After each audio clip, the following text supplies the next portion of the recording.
Argentina prosecutor Nisman planned warrant for President Fernandez.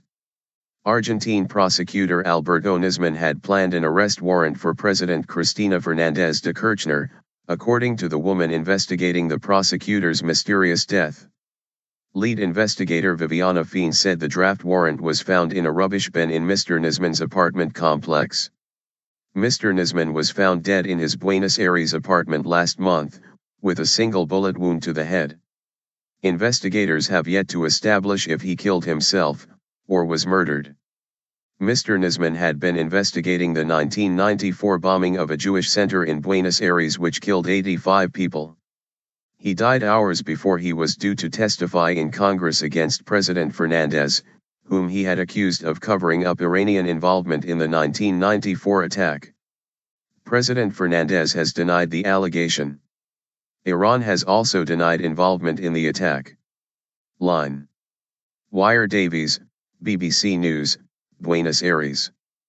Horacio Verbitsky, one of Argentina's most experienced journalists and human rights investigators, told me in his Buenos Aires flat last week, "There's no point trying to speculate who killed Nisman, because we just don't know." Mr. Verbitsky is, of course, dead right. Alberto Nisman probably alienated many people as, with the zealous attitude of a man on a mission, he put the finishing touches to his controversial report into the 1994 bombing. But that does not mean any of the people he criticized in the report were responsible for his death. Having initially dramatically denied the existence of the draft arrest warrants by ripping up copies of the newspaper that first carried the reports, a government spokesman has now been forced into an embarrassing climb down, and that does look bad for the president. So does the apparent pressure the government continues to put on case investigators and fringe players by relentlessly commenting on what should be an independent judicial investigation. What is particularly worrying here, beyond the personal tragedy of Alberto Nisman's death, is not that this happened in Argentina.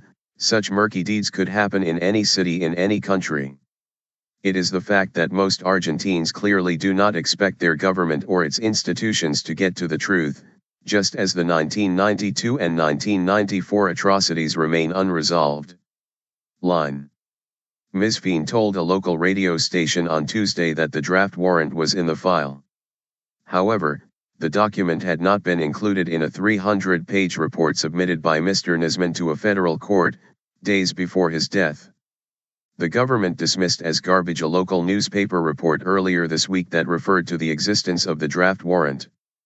President Fernandez had also originally described Mr. Nisman's death as suicide. However, in a televised speech last week, the president suggested that rogue elements in Argentina's intelligence service had fed Mr. Nisman false information and manipulated him. She announced plans to dismantle the Intelligence Secretariat, SI, and called for a special session of Congress to discuss a draft bill to that effect.